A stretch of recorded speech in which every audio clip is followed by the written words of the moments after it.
It's rare for there to be a TV show where every villain is great, but these series have gone down in history for the iconic antagonists that capture the audience's attention from the beginning. The line between villains and TV antiheroes we root for is blurry in many of these projects, as they purposefully explore the situations and events that lead people to the cruel and ruthless acts we love to watch unfold on screen. 30 Rock, 2006 to 2013.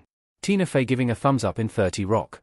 When it comes to villains, we usually think of brutal, ruthless individuals in TV shows with high drama, but even sitcoms need great antagonists to propel the story and conflict. 30 Rock worked because it crossed the line into surrealism and absurdist territory, allowing the story to take shocking turns and bring unforgettable antagonists into the mix. The best sitcom villains are the perfect blend of comically evil and often incompetent, and 30 Rock delivers on all fronts. From Jack's rivals, like Devon and Kaylee, to the hilariously unfortunate Dennis, the characters that made life harder for the protagonists of 30 Rock are a large part of why we keep revisiting the show today. She-Ra and the Princesses of Power, 2018 to 2020. Catra pleading with a lifeless adorer in She-Ra and the Princesses of Power Season 5, Episode 13, Heart Part 2. An animated kids' TV show that's a reboot of a 1985 series about a toy might not seem like an obvious choice for shows that feature television's best villains. However, the complexities of She-Ra and the Princesses of Power are undeniable. Many of the themes in She-Ra revolve around friendship and the power of kindness, but these lessons come in interrogative packages. Catra, She-Ra's best villain, gets a legendary redemption arc, while characters like Hordak embody the struggle against injustice and totalitarianism. Conversely, She-Ra and the Princesses of Power's most insidious antagonist, Shadow Weaver, explores the cycles of abuse and how this is used to control others, like the show's hero, Adora. The series will surprise audiences with just how layered these villains are. Fargo, 2014 to 2024. Mary Elizabeth Winstead as Nikki Swango in Fargo. The anthology crime drama series Fargo is based on the 1996 film of the same name, but the darkly comic show has expanded far beyond the scope of the movie, becoming something entirely its own. In each season, new villains are introduced, as well as characters that serve as our heroes, even though they are often hiding just as much as the masterminds behind each installment's crime and murders. Though not every season of Fargo is created equal, no story fails when it comes to crafting unforgettable villains. Featuring performances from veteran actors like David Thewlis, Martin Freeman, and Mary Elizabeth Winstead, Fargo gives their villains a lot to work with thanks to the writing, which builds the mysteries and the characters with the same attention to detail. Star Trek: The Next Generation, 1987 to 1994. Captain Picard and Counselor Truari in Star Trek TNG.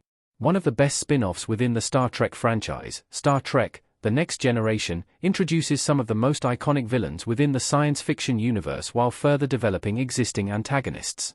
The heroes aboard the Enterprise encounter many one-off monsters and aggressive lifeforms throughout their travels, but the most incredible antagonists stick out in the minds of audience members.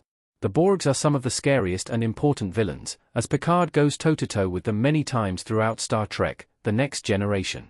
However, characters like Moriarty and Q take things to the next level in every episode they appear in, as they push the crew to examine the nature of humanity's exploration of the galaxy and the lasting impacts of their actions. Invincible, 2021, present. Omni-Man looking crazed, his eyes bloodshot, and blood flying around him in Invincible. Based on the comic series by Robert Kirkman, Cory Walker, and Ryan Ottley, the Invincible TV show begins with one of the story's biggest twists: Omni-Man isn't who audiences or characters believe he is.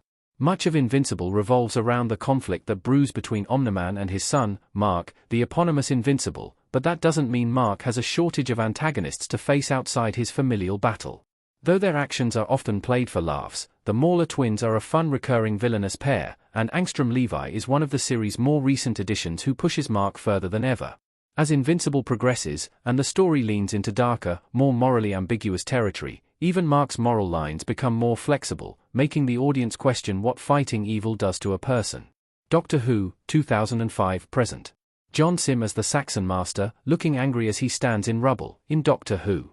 Throughout the many eras of the legendary science fiction TV show Doctor Who, many villains are introduced, whether this is in a single episode or across the seasons. Aliens like the Daleks, Cybermen, or the terrifying Weeping Angels are always welcome additions to any episode of the series, as they are worthy adversaries that the Doctor has to work hard to outsmart. However, these creatures' single-minded desire to conquer the world or sustain themselves is scary, but not the most emotionally compelling. Characters like the Master, whose personal connection to the Doctor is complex, make us invest in the story, while one-off monsters, like the nameless beast in Midnight, keep viewers up at night with their gripping powers. The Walking Dead, 2010 to 2022. Negan Smith holding his iconic bat, Lucille, in The Walking Dead. Widely considered to be the show that helped reinvigorate the post-apocalyptic and zombie genres on television, The Walking Dead used its lengthy and impressive run to introduce villains worthy of the series' reputation. Characters like Negan might immediately come to mind, as he goes down in The Walking Dead history for committing one of the show's most heart-wrenching murders. However, there are plenty of other individuals just as shockingly cruel as Negan in The Walking Dead, as the show thrived on investigating the ways that humans were the true antagonists of this lawless world. People like the Governor and Simon, like Negan, use the chaos to grab power, and as an opportunity to let their most violent and sadistic sides out, shocking the protagonists and viewers. Avatar, The Last Airbender, 2005 to 2008. Zuko in Avatar, The Last Airbender Season 3, Episode 11, The Day of Black Sun, Part 2, The Eclipse. The powerful firebending siblings, Zuko and Azula, are the most incredible villains in the landmark animated fantasy series, Avatar, The Last Airbender. While Zuko's redemption arc is one of the best in TV history, Azula's calculating personality and slow loss of her grip on reality are the perfect foil to Zuko's journey throughout the story. These characters take center stage throughout Avatar, but even the villains who don't get quite as much screen time are just as interesting. Of all the harsh realities of rewatching Avatar, The Last Airbender, the villains and their arcs are not one of them. Fire Lord Ozai might be far away, but his shadow hangs over the series as a whole, and more ambiguous spirits like Ko, the Face Stealer, build the texture of the world.